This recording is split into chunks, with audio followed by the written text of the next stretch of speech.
Asian lawn বল চেম্পিয়নশ্বিপত অসমৰ lawn বল খেলুৱৈৰ সাফল্য।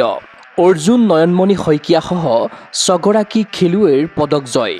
অসম লন বল সন্থাৰ সম্বৰ্ধনা অনুষ্ঠান যোৱা 6 পৰা 11 এপ্ৰিললৈকে নতুন দিল্লীত অনুষ্ঠিত হয় 17 সংখ্যক ছিনিয়ৰ আৰু 15 সংখ্যক 25 অনূৰ্ধ্ব এছিয়ান লন বল চেম্পিয়নশ্বিপ। এই আন্তঃৰাষ্ট্ৰীয় প্ৰতিযোগিতাত ভাৰতক প্ৰতিনিধিত্ব কৰি ছগৰাকী অসম সন্তানে আজৰি আনিলে পদক। ইয়াৰে 3টা স্বৰ্ণ, 1টা ৰূপ আৰু 3টা ব্ৰঞ্জৰ পদক। প্ৰতিযোগিতাখনত অৰ্জুন নয়নমণি শইকীয়াই মহিলা একক শাখাত লাভ কৰে 1টা সোণৰ পদক। সেইদৰে পুৰুষৰ একক আৰু টিপুলছ শাখাত ক্ৰমে 1টা সোণ আৰু 1টা ৰূপৰ পদক দখল কৰে পুতুল সোণোৱালে। আনহাতে মহিলা ফ'ৰ্চত বনগীতা হাজৰিকাই 1টা ৰূপৰ পদক লাভ কৰাৰ বিপৰীতে পুৰুষৰ ফ'ৰ্চ আৰু টিপুলছত ক্ৰমে সোণ আৰু ব্ৰঞ্জ অৰ্জন কৰে অসমৰ জয়ন্ত শৰ্মাই। ইফালে 25 অনূৰ্ধ্ব ল'ৰাৰ এককত বিতু দাসে আৰু 25 অনূৰ্ধ্ব ছোৱালীৰ একক শাখাত 1টাকৈ ব্ৰঞ্জৰ পদক আজৰি আনে সুৰঞ্জনা বৰুৱাই। বৃহস্পতিবাৰে গুৱাহাটীৰ সৰুসজাইস্থিত ইন্দিৰা গান্ধী এথলেটিক ষ্টেডিয়ামৰ কনফাৰেন্স হলত ছগৰাকী পদকজয়ী খেলুৱৈক সম্বৰ্ধনা জনালে অসম লন বল সন্থাই।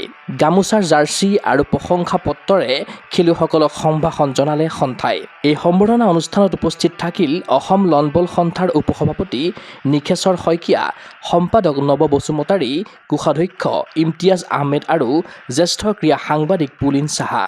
খেলুৱৈসকলৰ এই সাফল্যত আনন্দিত অসম লন বল সন্থাৰ বিষয়ববীয়া। আমি সঁচাকৈ আজি বৰ আনন্দিত। আমাৰ অসমৰ যি প্লেয়াৰ কেইটাই আমাৰ এছিয়ান চেম্পিয়নশ্বিপত পাৰ্টিচিপেট কৰিলে তেওঁলোকৰ পৰা আটাইয়ে আমাৰ মেডেল পাবলৈ সক্ষম হ'ল। তাৰ কাৰণে আমাৰ গোটেই প্লেয়াৰকেইটালৈ আমাৰ শুভেচ্ছা আৰু আন্তৰিক মৰম থাকিল। কাৰণ তেওঁলোকে অকল অসমৰ নহয়, গোটেই ভাৰতবৰ্ষৰ এটা গৌৰৱ আনিছে। ই এটা গাম্ভীৰ্যপূৰ্ণ খেল। লন বলৰ যিটো এছিয়ান চেম্পিয়নশ্বিপ, গোটেইবিলাক কাণ্ট্ৰি ইয়াত ভাগ লৈছে আৰু এইবুলি নিউ দিল্লীত এই খেল অনুষ্ঠিত হৈছিলে। তাতে যিকেইটা প্লেয়াৰে গৈ তাতে ভাগ ল'বলৈ সক্ষম হ'ল, তাৰে ভিতৰত আমাৰ অসমৰ পৰা 3টা গ'ল্ড, 1টা ব্ৰঞ্জ, 1টা চিলভাৰ আৰু 3টা ব্ৰঞ্জ পাবলৈ সক্ষম হৈছে। সেইকাৰণে আমি সঁচাকৈ বহুত আনন্দিত হৈছোঁ। সন্থাৰ পৰা মৰম, আশীৰ্বাদ, সম্ভাষণ লাভ কৰি উৎফুল্লিত এছিয়ান লন বল চেম্পিয়নশ্বিপত পদকজয়ী 6 খেলুৱৈ। অসম লন বল সন্থাক তেওঁলোকে জনালে ধন্যবাদ।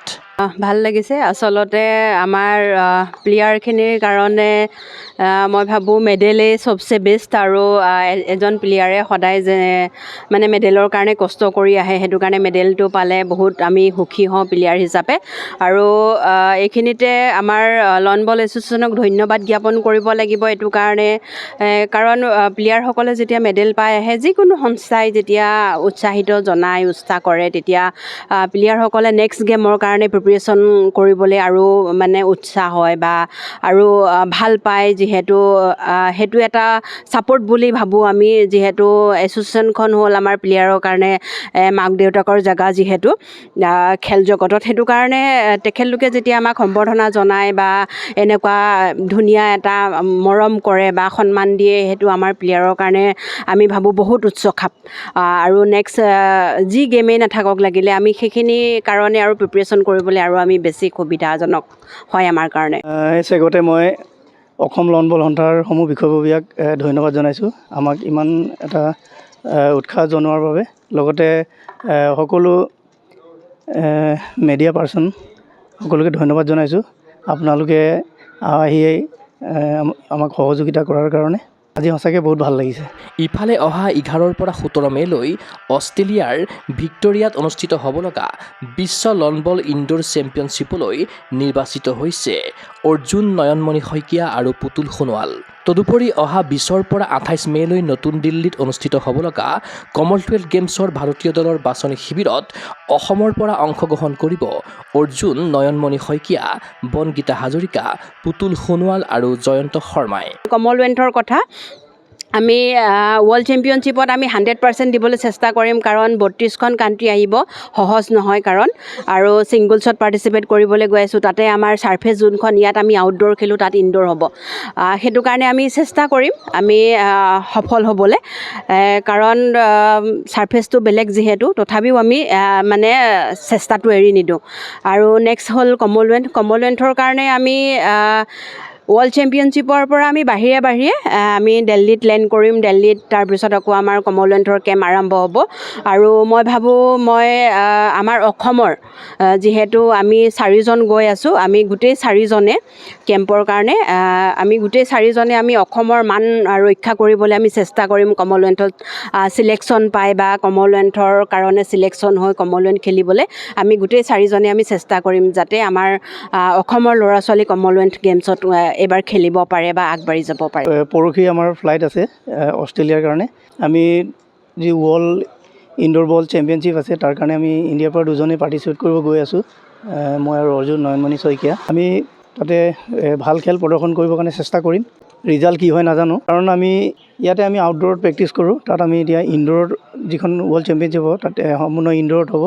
গতিকে যিমান পাৰোঁ নিজৰ বেষ্ট দিবৰ কাৰণে ট্ৰাই কৰিম। ক্ৰীড়া অনুৰাগীৰ আশা, ৰাষ্ট্ৰীয় আন্তঃৰাষ্ট্ৰীয় ক্ৰীড়াংগনত জিলিকি থাকক অসমৰ লন বল খেলুৱৈ। আগন্তুক বিশ্ব লন বল ইনডোৰ চেম্পিয়নশ্বিপত পদক জয়েৰে অসমৰ 2 সন্তানে ভাৰত মাতৃক কৰক গৌৰৱৰ ভাগিদাৰ। আগন্তুক কমনৱেলথ গেমছৰ ভাৰতীয় দলত স্থান লাভ কৰক অসমৰ অভিলেখ সংখ্যক লন বল খেলুৱৈয়ে। চিন্ময় বৰাৰ প্ৰতিবেদন, গগো স্পৰ্টছ এনে। অসম তথা উত্তৰ পূবৰ কাৰাটে ক্ষেত্ৰৰ বাবে সুখবৰ। গুৱাহাটীৰ ভেটাপাৰা চাৰিআলিত মুকলি হ'ল কাৰাটে ক্ৰীড়াৰ বিশেষ বিপণী তৃষ্ণা স্পৰ্টছ। কিয়ৰ দ্বাৰা এপ্ৰুভ বিভিন্ন ব্ৰেণ্ডৰ কাৰাটেৰ সামগ্ৰী, কাৰাটেৰ সাজ পোছাক এই বিপণীত উপলব্ধ। খুচুৰা আৰু পাইকাৰী মূল্যত ক্ৰয় কৰিব পাৰিব আপোনাৰ প্ৰয়োজনীয় আৰু মন পচন্দৰ সকলো সামগ্ৰী। কিয় approve model gloves, kicking pad, kit bag, standing kick bag, leg guard, head guard, chest guard, going guard, rubber puzzle mat, belt ইত্যাদি উন্নতমানৰ কাৰাটেৰ সামগ্ৰী ক্ৰয়ৰ বাবে আহক তৃষ্ণা স্পৰ্টছলৈ। ঠিকনা তৃষ্ণা স্পৰ্টছ, ভেটাপাৰা চাৰিআলি, SB complex, BR road, Guwahati 28। Phone number 7002853483 আৰু 84720500034।